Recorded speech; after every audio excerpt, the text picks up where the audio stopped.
नमस्ते। आज के इस एक्सप्लेनर में आपका स्वागत है। आज हम मारवाड़ की लोक कथाओं के एक बेहद दिलचस्प किस्से पर बात करेंगे, जो एक बहुत ही शक्तिशाली किले के पतन की कहानी है। ये कोई आम युद्ध की कहानी नहीं है, बल्कि ये हमें दिखाती है कि कैसे छोटी-छोटी घटनाएं इतिहास को हमेशा के लिए बदल कर रख देती हैं। अब जरा सोचिए, क्या एक छोटा सा बेवकूफ़ी भरा मजाक किसी अभेद्य किले को गिरा सकता है? चलिए इस रहस्य की तह तक जाते हैं और समझते हैं कि कैसे महज एक शरारत पीढ़ियों तक चलने वाले पारिवारिक विवाद का कारण बन गई और अंततः एक पूरे साम्राज्य को ले डूबी। जिस किले को बड़ी बड़ी सेनाएं नहीं भेद पाईं, उसकी नींव एक छोटी सी शरारत ने हिला दी थी। कहानी की ऐतिहासिक बिसात दो शक्तिशाली राठौड़ प्रतिद्वंदियों के बीच बिछी थी। एक तरफ था राव खिया के अधीन पोकरण का वो अभेद्य किला, और दूसरी तरफ था उनके पड़ोसी राज्य फलोदी का खेमा, जिसका नेतृत्व रावत सूर कर रहे थे। ये दोनों ही मरुधर देश के रणबंका राठौड़ थे, जिनका शौर्य पूरे क्षेत्र में मशहूर था।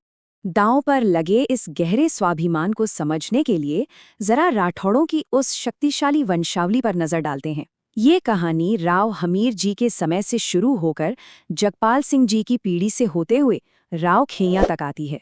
इनके अधीन पोकरण और उसके आसपास के सैकड़ों गांव का शासन था। उनका दबदबा और उनकी शक्ति उस समय अपने चरम पर थी। इस पूरे ऐतिहासिक थ्रिलर का टर्निंग पॉइंट है एक मस्खरी। मस्खरी यानी एक ऐसा व्यवहारिक मजाक या शरारत जिसे एक लालची बिचौलिए ने अंजाम दिया। और आप जानते हैं इसकी कीमत क्या थी? महज एक सोने की मोहर। बस इसी एक लालच ने इतिहास की पूरी धारा को मोड़कर रख दिया। तो हुआ कुछ यूं, इस बिचौलिए ने जानबूझकर दुल्हनों की अदला बदली कर दी। उसने बड़ी चालाकी से ये सुनिश्चित किया कि जो दुल्हन अधिक सुंदर थी वो पोकरण के दूल्हे के पास जाए, जबकि फलौदी के दूल्हे को पूरी तरह से धोखे में रखा गया। एक सोने की मोहर के लिए उसने दो राजघरानों के भविष्य के साथ एक बहुत भयंकर खेल खेल लिया। इस धोखे को बहुत ही गहराई से दफन कर दिया गया था। लेकिन यहाँ एक बहुत स्वाभाविक सा सवाल उठता है कि राजघरानों के बीच इतना बड़ा रहस्य आखिर कितने समय तक छिपा रह सकता है? क्या इतने बड़े सच को हमेशा के लिए दबाया जा सकता है? और इसका जवाब है कई सालों तक। जी हाँ, कई लंबे सालों तक। इस दौरान असली दुल्हनें अदला बदली वाले घरों में रहती रहीं और वे इस पूरी हेराफेरी से पूरी तरह अनजान थीं। पीढ़ियां बीतती गईं और वो झूठ राजघरानों की दीवारों के भीतर एक सामान्य सत्य बनकर पलता रहा। लेकिन कहते हैं ना, सच एक न एक दिन सामने आ ही जाता है। एक दिन एक बुजुर्ग माँ जी भटियाणी जी ने फलोदी के राजघरानों के सामने इस ऐतिहासिक विश्वासघात का राज खोल दिया। इस बड़े खुलासे ने बदले की एक भयंकर आग भड़का दी। वो सच जो बरसों से दबा था, अब एक ज्वालामुखी बनकर फूट पड़ा था। जाहिर है, ये सुनते ही फलोदी के खेमे में आग लग गई। रावत सूर ने उसी पल ठान लिया कि वो पोकरण पर चढ़ाई करेंगे और अपने परिवार के सम्मान का बदला लेने के लिए उस किले पर अपना झंडा फहराएंगे। अब ये सिर्फ जमीन का नहीं, बल्कि पीढ़ियों पुराने सम्मान का मामला बन चुका था। लेकिन देखिए, कच्चे गुस्से और ठंडी रणनीति में बहुत फर्क होता है। यहीं पर एंट्री होती है एक कामदार की। कामदार जो वैसे तो एक भरोसेमंद प्रबंधक होता है, लेकिन यहाँ उसने फलोदी के लिए एक बेहद चालाक जासूस की भूमिका निभाई, बिल्कुल एक ट्रोजन हॉर्स की तरह। इस कामदार ने घुसपैठ का एक अचूक 3 कदम वाला प्लान बनाया। पहले उसने फलौदी से बुरी तरह पीटे जाने और निकाले जाने का नाटक किया। फिर पोखरण पहुंचकर अपनी दुख भरी कहानी सुनाई और राव खिया का पूरा भरोसा जीत लिया। और उसके बाद उसने अंदर से पोखरण की रक्षा प्रणाली की एक एक कमजोरी का नक्शा बनाना शुरू कर दिया। जब उसे हर गली और गुप्त रास्ते का पता चल गया, तो वो कामदार चुपचाप फलोदी वापस खिसक गया। वो अपने साथ वो सटीक खुफिया जानकारी लेकर लौटा जो एक सफल आक्रमण के लिए सबसे ज्यादा जरूरी थी। अब पोकरण के किले के सारे राज फलोदी के दरबार में खुल चुके थे।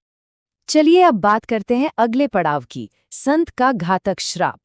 पोकरण के पतन का कारण सिर्फ सामरिक कमजोरी ही नहीं थी, उनके खुद के अहंकार ने उनके आध्यात्मिक मनोबल को भी नष्ट कर दिया था। हुआ ये कि पोकरण के अभिमानी राजकुमारों ने एक स्थानीय आश्रम में भारी हंगामा कर दिया। उनके इस बर्ताव ने वहां के शांतिपूर्ण माहौल को पूरी तरह भंग कर दिया और श्रद्धेय संत बाणीनाथ जी और उनके अनुयायियों को बहुत क्रोधित कर दिया। इस भारी अपमान के जवाब में संत बाड़ी नाथ जी ने पोकरण किले से अपना आशीर्वाद और अपनी आध्यात्मिक सुरक्षा वापस ले ली। इसका सीधा सा मतलब था कि किले को जो आध्यात्मिक कवच मिला हुआ था वो अब छिन चुका था। सुरक्षा का एक बहुत बड़ा घेरा अब टूट गया था। हालांकि बाद में राव खियां और उनके आदमियों को अपनी गलती का एहसास हुआ। उन्होंने एक जाल के पेड़ के पास संत से बहुत माफी मांगी, गिड़गिड़ाए, लेकिन तब तक बहुत देर हो चुकी थी। जो नुकसान होना था वो हो चुका था और उनका भाग्य हमेशा के लिए तय हो गया था। देखिए, राजस्थान में राव की उपाधि का बहुत बड़ा महत्व और वजन होता है, लेकिन जब आपके पास न खुफिया सुरक्षा हो और ना ही आध्यात्मिक समर्थन, तो सिर्फ एक उपाधि आपको नहीं बचा सकती। पोखरण का नेतृत्व अब पूरी तरह से विनाश की ओर बढ़ रहा था। और इसी के साथ हम आते हैं इस कहानी के परिणाम पर। पोखरण का पतन और मारवाड़ का नया नक्शा। आखिरकार जब हमला हुआ तो अंदर से खोखला हो चुका वो अभेद्य किला ताश के पत्तों की तरह ढह गया। जरा इस जानकारी को देखिए, कैसे उसे एक मजाक ने भूगोल ही बदल दिया। एक समय जो शक्तिशाली साम्राज्य का हिस्सा था वो अब बट चुका था। लूणा, कला और साखरा जैसे गांवों को राजपुरोहितों, चारणों और अन्य वफादारों में बांट लिया गया। तो अंत में ये पूरी घटना हमें एक बहुत गहरे सवाल के साथ छोड़ जाती है।